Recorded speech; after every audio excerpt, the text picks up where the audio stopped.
Good morning. Welcome to an all-new Eye of the Tiger. I'm Anthony McFarland. And I'm Monique Carey. There's a canned food drive happening until November 18th. The class with the most cans brought in will earn a pizza party. There are boxes for donation in each class. On Monday and Tuesday next week, Fallgrams will be available in Senior Square to send to your friends. They will be delivered Friday the 22nd before Thanksgiving break. There may be a Russian language class offered at RHS for the next couple of years. We go to Max Lobato with more. Recently, Roseville High School Principal Ashley Sarin has released an interest form to students regarding the possible implementation of a Russian language class.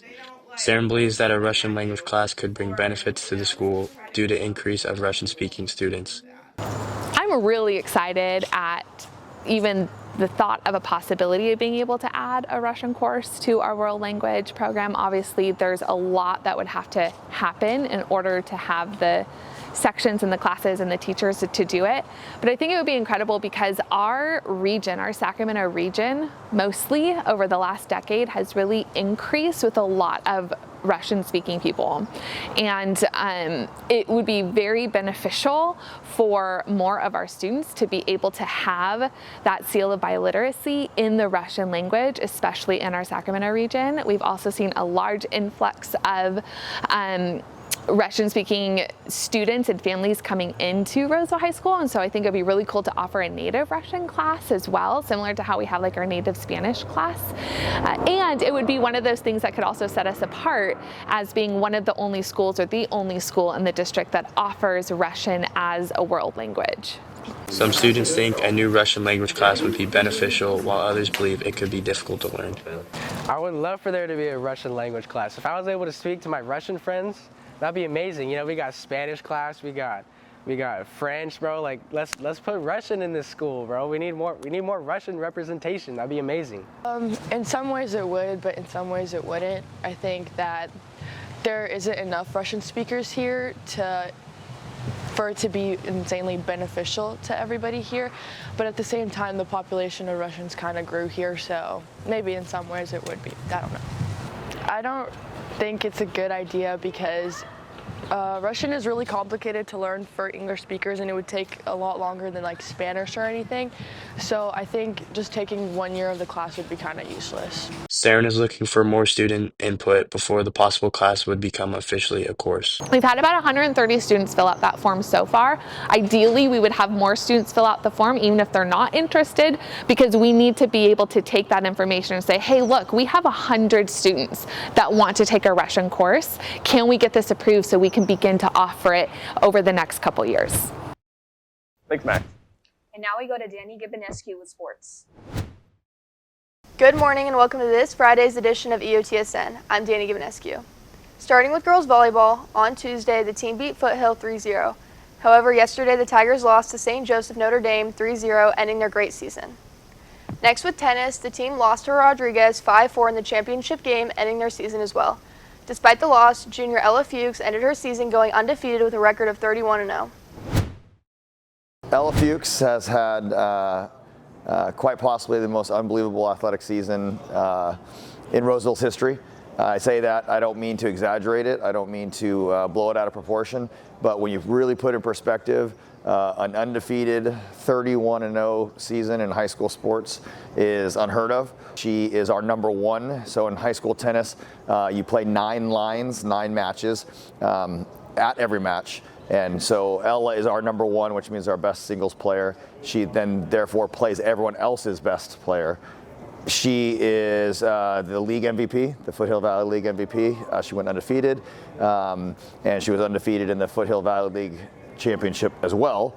She went on to individual section, won the individual Division II section title as the best player in the section in Division II, and then which is Division II, which is actually Division II, 3, 4, 5, and then she obviously led us to the section team playoffs where she was undefeated as well.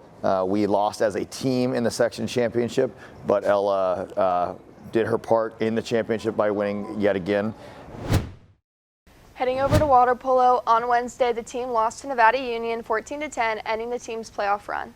Finally, with football, the Tigers will face Sacramento tonight. Let's look at the players to watch. For Roseville, J.J. Young, who leads the team in touchdowns with 9, receptions with 34, and reception yards with 685. And for Sacramento, their quarterback LaRon James Radcliffe, who has a total of 21 passing touchdowns with 1,468 passing yards and a QB rating of 108. There will be a free tailgate barbecue held before the game at 5:30. Top plays are coming back next Friday. Submit plays through the QR code on the screen to be featured on Eye the Tiger. That's all in your home for Roseville High School sports, top plays, breakdowns, and more. Eye the Tiger Sports Network, EOTSN. And now we go over to entertainment. Thanks, Danny. Last Friday, the first act of Arcane Season 2 released at midnight on Netflix. There are 3 acts, all 3 episodes long, for a total of 9 episodes. The episode titles were announced the day before the act dropped. Heavy is the Crown, Watch It All Burn, and Finally Got the Name Right. Does that last one sound familiar? It should. A main point of the first season of Arcane was that Vi referred to Jinx as Powder, not Jinx. When I saw this episode title, I was sat. Did not move from my bed, watched all 3 episodes at stupid o'clock in the morning, and had to get up to take a lap no less than 15 times. There were so many important moments in these episodes that it would be hard to spoil them all in less than 2 minutes, and I think some of you might show up at my door. Some of the most important include some special friendships that go right and then go so far left that they loop back around, and a super special fight in episode 3 that ruined my life for like 15 minutes after the credits rolled. Fortunately for me, my wife Mel Medarda is still alive, essentially confirming the armor theory fans have had since the show release. Those gold plates in her shoulders are apparently not just for show. In other news, the second half of Outer Banks Season 4 has released on Netflix, with the 5th and final season confirmed without a date. I personally do not keep up with this show, it's just too long for me, but my friends tell me spoilers and things happen that I would never expect to happen. Get well soon, guys. That's all from me. Why does League of Legends hurt me like this? I'm Alyssa Davis, and now we go back to news. Thanks, Alyssa. Roseville band season is coming to an end. We go to Ari Vasquez with more. With the band's competition season coming to an end, they have gained many wins, but also want to improve themselves going into future seasons. So we have one more competition left, and we have Friends and Family Night on Thursday, meaning all our friends and family come and watch us perform. So the way we're preparing to do that is just a lot of practice. When we have competitions, we get judge tapes, and they give us a lot of feedback, and so we're just taking that and applying it.